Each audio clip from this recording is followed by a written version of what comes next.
शिवसेनेचे पक्षप्रमुख उद्धव ठाकरे,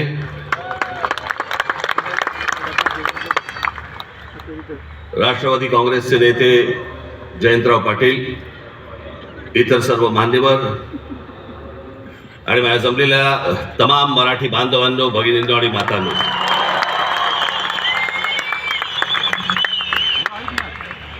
खरं तर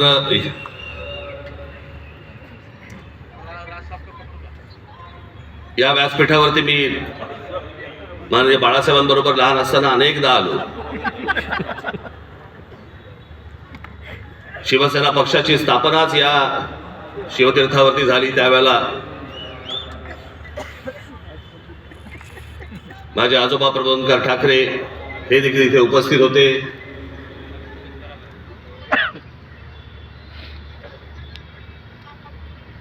माझे वडील श्रीकांत ठाकरे हे देखील उपस्थित होते.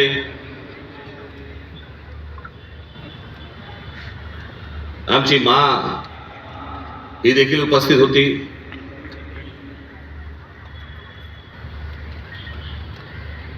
तर आज या क्षणाला हे दोन भाऊ एकत्र आल्यानंतर आम्ही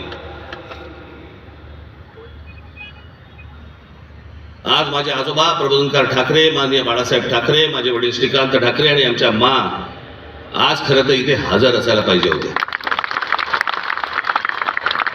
हे सगळं चित्र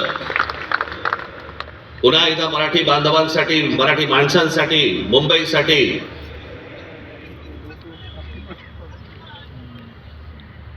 हा आम्ही दोन भावांनी उभारलेला सगळा लढा इथे नसले तरी वरून पाहत असतील.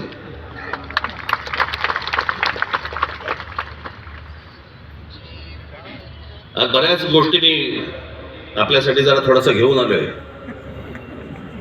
जाताना पोट भरून जा.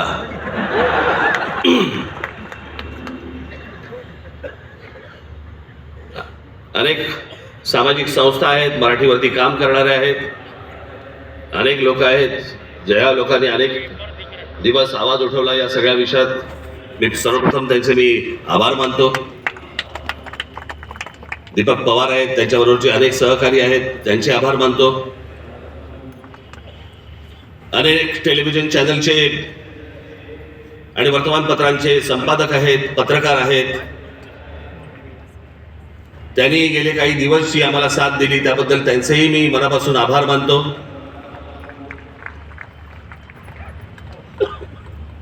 खरं तर मी 20 वर्षानंतर पहिल्यांदा युती करतोय.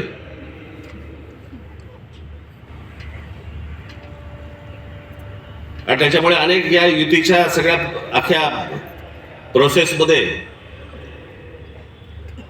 अनेक लोकांना तिकीटं दिली गेली, अनेक लोकांना तिकीटं नाही देता आली, अनेक जण नाराज झाले, जे जवळचे होते, सहकारी होते. काही जणांना वाटलं दुसऱ्या पक्षात जावं,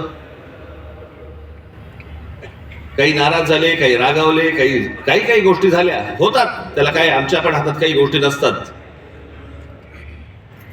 पण त्यांना दुखवणं हा काही आमचा हेतू नव्हता. पण तरी मी त्या सर्वांची, जर दुःखी झाले असतील, नाराज झाले असतील, त्या सर्वांची मी दिलगिरी व्यक्त करतो.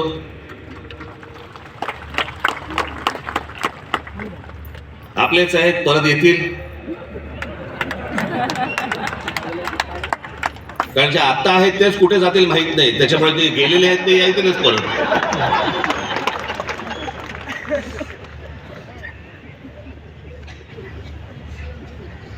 त्याच्यामुळे ह्या सगळ्या गोष्टींमध्ये मी त्यांना समजू शकतो. मुळात मी आणि उद्धव आम्ही दोघे जण एकत्र येण्याचं सगळ्यात महत्वाचं कारण म्हणजे या मुंबईवरती आलेलं संकट. मी गेले अनेक वर्ष या सगळ्या विषयांमध्ये बोलत आलो. गेले अनेक वर्ष मी माझ्या भाषणांमधून हे सगळे मुद्दे मांडत आलो की कशा प्रकारचा डाव रचला जातोय. आणि मग मध्यंतरी या राज्य सरकारने हिंदी सक्तीचा विषय आणला.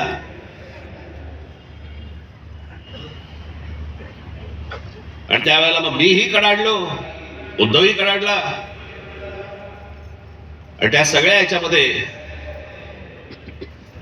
त्याच्या अगोदरच माझी एक मुलाखत झाली आणि त्याच्यामध्ये मी सांगितलं होतं की कुठच्याही वादापेक्षा आणि कुठच्याही भांडणापेक्षा महाराष्ट्र मोठा आहे.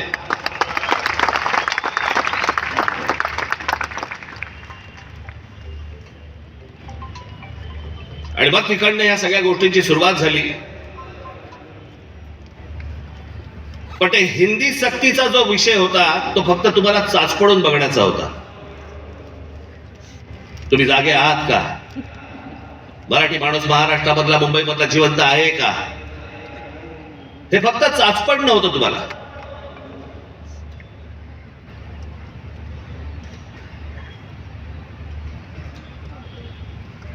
(2024)